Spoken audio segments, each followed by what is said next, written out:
What happened at the Maidan? Explain to people about the Maidan, because it's probably the most important event in modern Ukrainian history. Well, the Maidan was not a singular event, but it was something that lasted a few months, and the culmination was it led to the 2014 February 20th. That was the particularly important date during the Maidan, you could say the campaign. And even though it led a few months, the peak was exactly there because then that day, around 49 people were killed in the Maidan Square during the clashes between the Berkut, that's the police force of the Yanukovych regime, and the protesters. And that event that led to the death of 49 people, that's what really made Yanukovych unpopular among the eyes of the Ukrainians, and that's why the parliament wanted him to leave as well. So that event forced Yanukovych to flee, which led into the pro-NATO government. But the particular aspects, the details of that event, what happened on February 20th, that's what's interesting, and that's what we included in the article that was not really mentioned in many places. I haven't really seen many people talk about this. Yeah, I like this. I like this. I like going to places where people aren't talking about it and dipping my toe in. But you really, again, took the lead and became the expert on this. And I've because I've been going through editing and drafting and checking everything. I've got to learn loads and see lots behind the curtain of what was going on. It's such an organized, obvious operation. Really centered on. They know exactly. The Russians know exactly what's going on. Even the Ukrainian people, really, the majority of them know exactly what's going on. But a load of them are like, "Oh, Western money, though."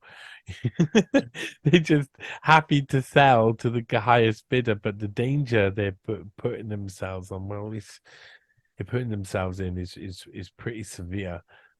Because instability in the region, if it led to all-out war, I don't think the next Ukrainian war would last that long. What do you see? Right, okay. In the Maidan, let's not lose track. Let's go back because I have a habit of doing that. I have lots of thoughts that come into my head.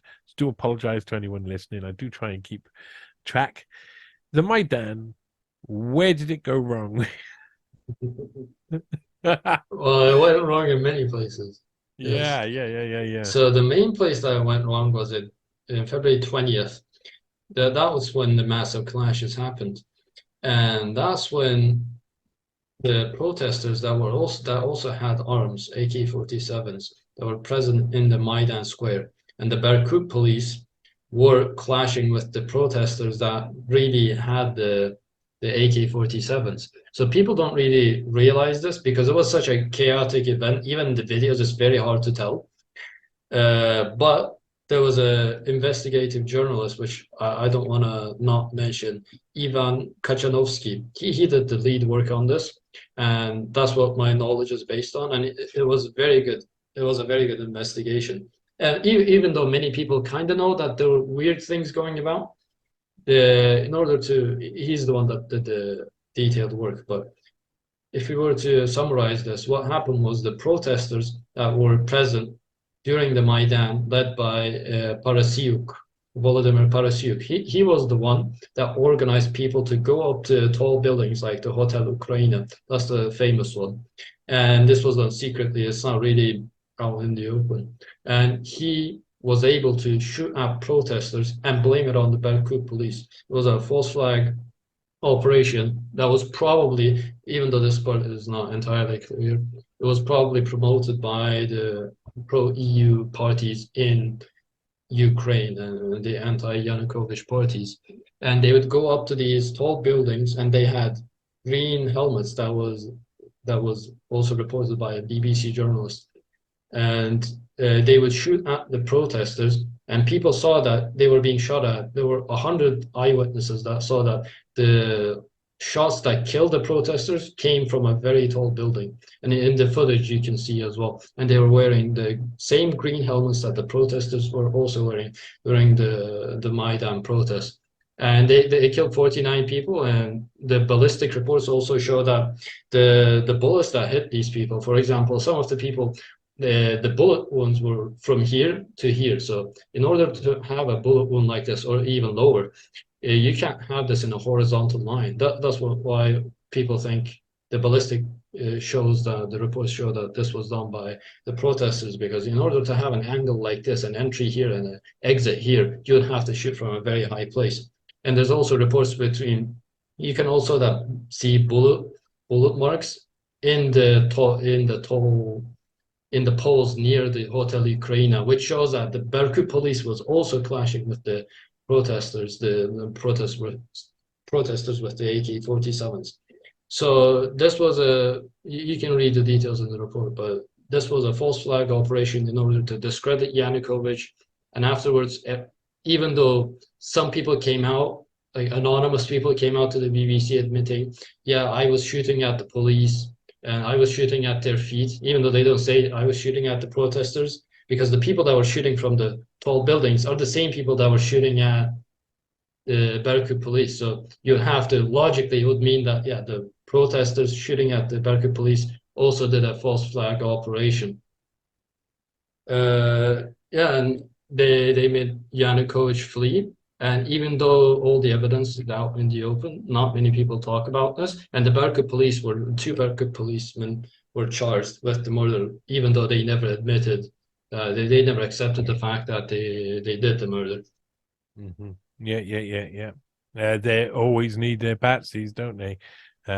Just to that's an amazing amount of people that died. That's an amazing amount of people, really.